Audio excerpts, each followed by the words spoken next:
سعادت، گفتم کے نمی سعادت، گفتن کے برہم۔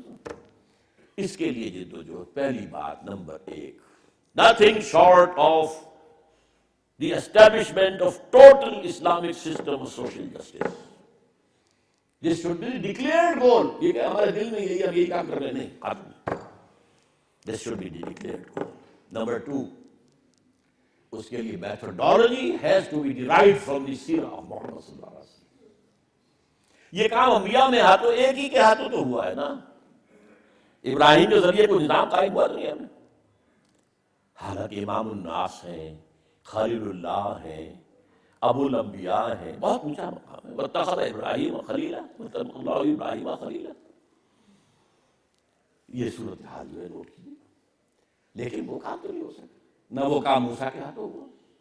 6 لاکھ کی تعداد میں نکلے تھے یہودی مصر سے، لیکن جنگ کا مرحلہ آیا تو 4 آدمی، 2 تو خود ہی تھے، موسیٰ اور ہارون علیہ السلام۔ اس پورے 6 لاکھ کے مجموعے میں سے 2 آدمی اور نکلے، کیا ہوتا؟ ظاہر بات ہے کہ وہ کسی نظام کو بدلنا، انقلاب برپا کرنا، یہ تو ممکن نہیں۔ حضرت عیسیٰ کے ساتھ وہ آئے، وقت ہی ان کا تھوڑا سا تھا۔ حضور کی ابتدائی دعوت کے 3 سال لے لیجئے اور حضرت عیسیٰ کے 3 سال، وہ ایک جیسے ہیں، ان میں کوئی فرق نہیں۔ وہی ہے، دعوت ہے، آج یہاں دے رہے ہیں، کل وہاں دے رہے ہیں، پرسوں وہاں دے رہے ہیں۔ وہ 12 حواریین جو ہیں وہ ساتھ ساتھ چل رہے ہیں۔ کہتے ہیں کہ کچھ اور لوگ بھی تھے، لیکن میرے علم میں تو یہی ہے کہ وہ 12 ہی آدمی تھے، باقی 70-72 آدمی کہتے ہیں کہ اور تھے۔ اس سے تو انقلاب نہیں آتا، اس سے رومن امپائر کے ساتھ ٹکر لینی تو ممکن نہیں تھی، رومی حکومت کو ختم کرنا تو ممکن نہیں تھا۔ تو ظاہر بات ہے کہ ہمیں یہ کام صرف سیرت النبی میں ملے گا۔ وہ مینول ہے، مینول آف اسلامک ریولوشن، سیرہ محمد صلی اللہ علیہ وسلم۔ قرآن بھی مینول ہے، لیکن قرآن مینول ہے ایک اور اعتبار سے، یہ ترتیب زمانی کے ساتھ جمع نہیں ہوا ہے، اس لیے سیرت کے مراحل سامنے نہیں آتے کھل کر، جبکہ سیرت النبی کے اندر اسی طرح حدیث کا معاملہ وہ فقہی ابواب میں مرتب ہے۔ یہ کتاب الصلاۃ شروع ہوگی، کتاب الزکوٰۃ آ گئی، کتاب المیاہ سے بات شروع ہوئی، پانی کون سا پاک ہے کون سا نہ پاک، وغیرہ وغیرہ وغیرہ۔ لہٰذا وہ جو پروسیس ہے وہ کیا تھا، وہ پروسیس آف ریولوشن، اس کا جو ہے یہ معاملہ صرف سیرت النبی سے صلی اللہ علیہ وسلم۔ اب اس میں یہ ہو سکتا ہے کہ میرے اور آپ کے درمیان اختلاف ہو جائے سیرت سے استنباط کرتے ہوئے، میں ایسے یہ نتیجہ نکال رہا ہوں آپ کو، ٹھیک ہے، ایک بات ایگریڈ اپون ہونی چاہیے کہ ہے سیرت، دی سورس از سیرت، کہ جا ہی جاس، جس کو بھی لانا دلیل یہیں سے لانا۔ یہ دوسری بات ہوگی۔ تیسری بات، اس کا ڈسپلن ہونا چاہیے، فوج والا ڈسپلن، لسن اینڈ اوبے۔ یہ نہیں کہ کوئی بات اچھی لگی تو مان لی، نہیں اچھی لگی تو چھوڑ دی، ختم کر دی۔ نہیں، ڈھیلم ڈھال، کبھی کوئی اجتماع ہے تو آ گئے، کوئی یہ نہیں چاہتا ہے، ذرا سی طبیعت میں کسل بھی ہے اگر، اس سے پھر نظام نہیں اکھیڑا جا سکتا۔ نظام کو بدلنا، ظاہر بات ہے نظام کو سپورٹ کرنے والی، نظام کو سپورٹ کر کے اور مستحکم کرنے والی، اسٹیٹس کو برقرار رکھنے والی فوجیں ہیں، ہوائی جہاز ہیں، ایئر فورس ہے، اس کے لیے تو طاقت تو وہ چاہیے کہ جو پھر منظم ہو، ڈسپلنڈ ہو، سب وقت لسن اور obey۔ There's not to reason why, there's but to do and die۔ Charge of the large brigade مجھے بڑی عمدہ پسند ہے، بہت عمدہ نظم تھی، میٹرک میں پڑھی تھی، بہت عمدہ نظم ہے کہ ایک جنگ کے موقع پر لائٹ بریگیڈ، ان کا ایک بریگیڈ تھا، سوار 6 سواروں پر مشتمل تھا، اور ان میں 600 افراد تھے، اس میں 600 گھڑ سوار۔ اب میدان جنگ یہ ہے کہ ادھر ان کی یہ صفیں بندی ہوئی ہیں، سامنے سے بھی گیننز ہیں، توپیں ہیں جو آگ اگل رہی ہیں، دائیں سے بھی توپیں لگی آ رہی، آگ اگل رہی ہیں، بائیں سے بھی۔ Cannons to right of them, cannons to left of them, cannons in front of them, volleyed and thundered۔ اب وہ والیز آ رہی ہیں بمس کی، بم کے گولے جو آ رہے ہیں، پھٹ رہے ہیں، آگ، اور اس کے اندر حکم دیتا ہے چارج the right brigade، کرو حملہ۔ تو سب نے سوچا someone has blundered، کسی نے بہت بڑی غلطی کی ہے، کسی نے، جو بھی ہائر اپ سے، جو بھی ہائرارکی میں اوپر ہے، someone has blundered۔ لیکن there's not to reason why۔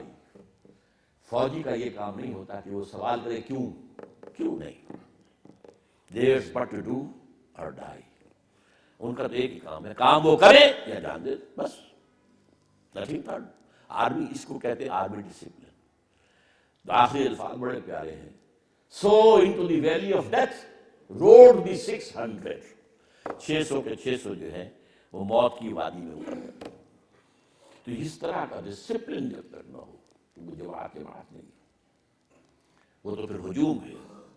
ہجوم سے کام نہیں بنتا. وہ جو علامہ اقبال نے کہا عید آزادہ شکر ہو ملک کو دین اور عید محکومہ ہجوم مومنی. ہجوم تو ہوتا ہے لیکن وہ جماعت نہیں ہے. سوئے قطار بھی کشم ناقہ بے زمام راہ نغمہ کو جاؤ من کو جا ساز سخن بہانا اس. کہاں کی شاعری کہاں کا نغمہ. میں کوئی شاعر نہیں ہوں.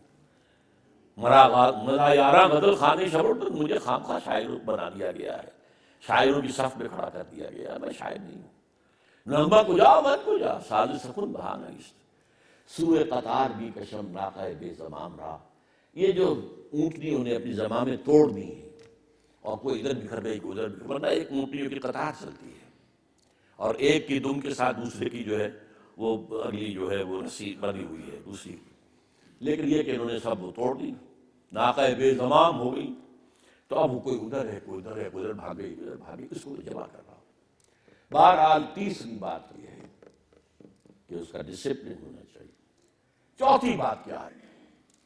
اس جماعت کی قیادت کے قریب جا کر دیکھیے کہ خلوص کی خوشبو آتی ہے یا نہیں. اب یہ میں کہتا یہ الفاظ اس لیے ہوں کہ اس کا کوئی یقین تو کسی کے پاس ہو نہیں سکتا. کسی کے دل میں اتر کر آپ نہیں دیکھ سکتے. لیکن جیسے کہ سکس سینس ہوتی ہے انسان کے اندر, ایک چھٹی حس بھی ہوتی ہے. ایسے ہی میں اس کو اسمیل کہہ رہا ہوں کہ اگر خلوص ہے تو اس کی خوشبو آئے گی, اور اگر دھندا ہے کاروبار ہے نام عنوان دین کا ہے اندر جو ہے دنیا ہے, اگر یہ ہے تو اس کی بھی بدبو آ جائے گی. آپ کی اپنی فطرت سلیم ہونی چاہیے. آپ کو نزلہ زکام نہ ہو تو ظاہر بات ہے کہ پھر آپ سونگ لیں گے کہ خلوص کی خوشبو آ رہی ہے یا نہیں. یہ چار چیزیں اگر پوری ہو جائیں کسی بھی درجے میں تو اس جماعت میں شامل ہونا فرض. With all the emphasis at my command, I am saying it. It's obligatory. It's فرض. یہ کوئی اضافی نیکی نہیں ہے. یہ کوئی نافلۃ اللہ والا معاملہ نہیں ہے. یہ عین فرض ہے. یہ چار چیزیں پوری ہو جائیں کہ یہ فرض ہے. البتہ اس سے آگے میں بات عرض کر دوں. ظاہر بات ہے کہ یہ بات پوری کر کے کسی جماعت میں آ جانے کے بعد اب وہ جماعت کے سب لوگ ایک سطح کے نہیں ہوں گے کبھی بھی. وہ ہر شخص کے حالات مختلف ہیں. عمر کے اعتبار سے کوئی کسی اسٹیج پر ہے کوئی کسی اسٹیج پر ہے. بوڑھا بھی ہے اگر قبر کے کنارے بیٹھا تب بھی شامل ہو جماعت کے اندر. جیسے فرمایا گیا ہے کہ اگر قیامت کا سور پھونک دیا جائے اور تم کہیں کوئی جو ہے پودا لگا رہے تو پودا لگاؤ.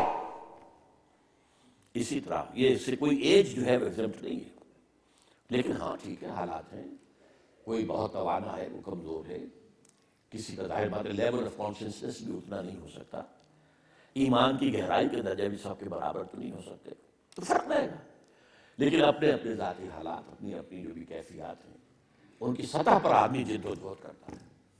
ڈسپلن کا پابند ہے. اس کی میں مثال آپ کو دیتا ہوں. بہت پیاری مثال ہے. نماز فرض ہے. آپ نے نماز ایک جو بھی سارے تقاضے ہیں پورے کر دیے. لیکن کیا خشوع و خضوع سب کو برابر حاصل ہوا؟ رکوع و سجود تو حاصل ہو گیا. نماز فقہی طور پر تو ادا ہو گئی. ایک فرض کا بوجھ تو آپ کے سر سے اتر گیا.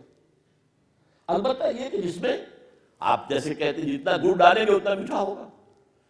جتنی آپ کی کمٹمنٹ زیادہ گہری ہوتی جائے گی آپ مزید اپنی دنیا سے اس کو سکیڑ کر اپنی دنیا کو سکیڑ کر اپنے آپ کو وڈرا کریں گے, نکالیں گے, فری کریں گے. اپنے آپ کو آزاد کرنا, اپنے اوقات کو آزاد کرنا. تفریحی اوقات جو تبلیغی بھائی کہا کرتے ہیں اپنے اوقات کو فارغ کرنا. یہ جتنا یہ اپنا یہ ہوگا انڈیویجول. لیکن ایک ظاہر بات ہوتا ہے کہ ایک پیریڈ ہوتی ہے. اس پیریڈ کے مختلف تقاضے اس میں ہر شخص کو پورا اترنا ہوگا. اس کے جو جماعتی نظم کے تقاضے وہ پورے کرنے ہوں گے.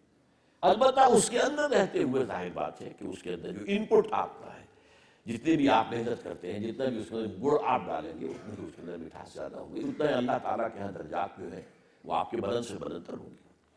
لہٰذا یہ نہ سمجھا جائے کہ اب تو ہم بوڑھے ہیں اب کیا کریں, یا یہ کہ اب تو میرے اندر تو توازن نہیں, میں بیمار ہوں. کوئی بات نہیں. آپ بیمار ہیں, اب میں 2 جمعوں تک میں حاضر نہیں ہو